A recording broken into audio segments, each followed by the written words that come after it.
இந்த வீடியோவில் நம்ம பார்க்க போகிறது creative ways to use this ring light.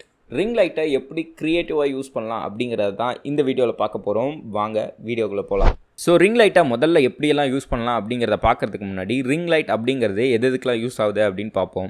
Ring லைட்டை பொதுவாக யாரெல்லாம் யூஸ் பண்ணுவாங்க அப்படின்னு கேட்டிங்கன்னா, இந்த மேக்கப் டுட்டோரியல்ஸ் பண்ணுறவங்க, ரீல்ஸ், டிக்டாக் இந்த மாதிரியான ஷார்ட் வீடியோஸ் பண்ணுறவங்க தான் பொதுவாக யூஸ் பண்ணிட்டு இருப்பாங்க. ஒரு வீடியோவை குவாலிட்டியாக காட்டுறதுக்கு அந்த மொபைலோட கேமரா குவாலிட்டியோ இல்லை ஒரு பெரிய கேமராவோ மட்டும் கிடையாது, அந்த வீடியோவில் என்ன மாதிரியான லைட்டிங் பண்ணியிருக்காங்க அப்படிங்கிறதும் ரொம்ப முக்கியமானது. இந்த வீடியோவில் க்ரியேட்டிவாக எப்படி ரிங் லைட்டை யூஸ் பண்ணி ஒரு ப்ரொஃபஷனல் வீடியோ கிரியேட் பண்ணலாம் அப்படிங்கிறதா பார்க்க போகிறோம். நம்பர் 1 மெத்தட் 45 டிகிரி ஆங்கிளில் வந்து உங்களோட ரிங் லைட்டை வைக்கிறது. உங்கள் லைட்டு எந்த லைட் வேணால் இருக்கலாம், நீங்கள் என்ன லைட் யூஸ் பண்ணீங்க அப்படின்னாலும் அந்த லைட்டை வந்து சப்ஜெக்ட் யார், இந்த கேமரா முன்னாடி நான் உட்காந்து பேசிகிட்டு இருக்கேன் இல்லையா, நான் தான் சப்ஜெக்ட்.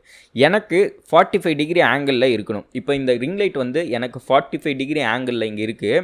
ஸோ அதனால் என்ன ஆகும் அப்படின்னா, ஒரு பக்கம் நல்ல பிரைட்னஸும் ஒரு பக்கம் வந்து ஷேடாகவும் வந்து தெரியும். இது வந்து ஒரு நல்ல எஃபெக்டை க்ரியேட் பண்ணுற மாதிரி இருக்கும். இன்னுமே கூட நீங்கள் வேணும்னா இந்த லைட்டை இந்த மாதிரி திருப்பிக்கலாம். ஸோ இப்படி திருப்புறது மூலிமா ஒரு பக்கம் நல்ல பிரைட்டாகவும் இன்னொரு பக்கம் வந்து ஃபேடடாகவும் தெரியும். இது ஒரு நல்ல எஃபெக்டை க்ரியேட் பண்ணும் அப்படின்னு சொல்கிறாங்க. நம்பர் 2 மெத்தட், உங்கள் ரிங் லைட்டை உங்கள் தலைக்கு மேலே ஸ்ட்ரைட்டாக வைக்கிறது. ஸ்ட்ரைட்டாக வச்சுட்டு உங்களோட கேமராவை கொஞ்சம் அப்ரைட்டாக மேலே வச்சு உங்களோட ஆங்கிள் வந்து கொஞ்சம் மேலே சின்ன பண்ணி பார்க்குற மாதிரியான ஒரு ஆங்கிள் வச்சுட்டு எடுத்திங்கன்னா இந்த ஆங்கிளும் கொஞ்சம் பார்க்குறதுக்கு நல்லாயிருக்கும், இன்ட்ரெஸ்டிங்கான ஒரு லுக்கு கொடுக்கும். அதாவது லைட் எங்கே படுதோ அங்கங்கே வந்து ஒரு ஷேட் ஏற்படும். அந்த ஷேட் தகுந்த மாதிரி உங்களோட ஆங்கிளும் டிஃப்ரெண்ட்டாக தெரிகிற மாதிரி இருக்கும். ஸோ இந்த ஆங்கிள் வந்து ரொம்ப நல்ல ஆங்கிள். அடுத்து ரிங் லைட்டை வந்து ரொம்ப ஹார்ஷாக மூஞ்சிக்கு கொண்டு வந்து அடிக்கிற மாதிரி வைக்கக்கூடாது. முடிஞ்ச வரைக்கும் தூரமாக வச்சுட்டு லைட் எதுவுமே இல்லாமல் அந்த ரிஃப்ளெக்ஷன் வந்து நம்ம மூஞ்சில் படுற மாதிரி வச்சிங்க அப்படின்னா உங்கள் மூஞ்சி ஃபேஸ் வந்து ரொம்ப பிரைட்டாக வந்து அடிக்கிற மாதிரி தெரியாது.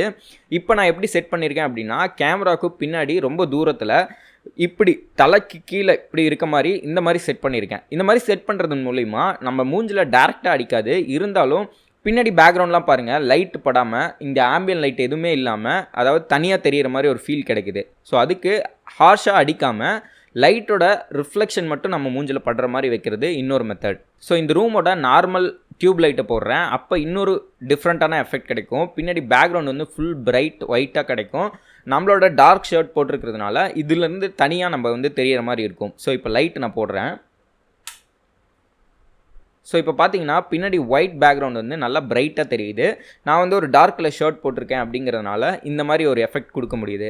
ஸோ இதையே நம்ம வந்து கலர் கரெக்ஷன் மூலிமா சின்ன பிரைட்னஸ் சேஞ்சஸ்லாம் பண்ணோம் அப்படின்னா இந்த மாதிரி ஒரு ரிசல்ட் கிடைக்கும். ஸோ ரிங் லைட் வச்சு நான் எப்படி க்ரியேட் பண்ணுறேன், எப்படி இன்ட்ரெஸ்டிங்காக ஒரு நார்மலான நான் மொபைலில் தான் ஷூட் பண்ணிகிட்ருக்கேன். ஸோ இந்த மொபைலை வச்சு எப்படி இன்ட்ரெஸ்டிங்கான லைட்டிங் பண்ணி குவாலிட்டியாக ஒரு வீடியோ பண்ணுறது அப்படின்னு ஒரு வீடியோ பண்ணணும்னு நினச்சேன். அதுதான் இந்த வீடியோ. ஸோ இந்த வீடியோ மூலிமா ஒரு நல்ல டிப்ஸ் உங்களுக்கு கிடச்சிருக்கும் அப்படின்னு நினைக்கிறேன். ஸோ இந்த மாதிரி நல்ல நல்ல வீடியோஸ்க்கு மறக்காமல் ஸ்டே ஹங்க்ரி தமிழை சப்ஸ்கிரைப் பண்ணிக்கோங்க.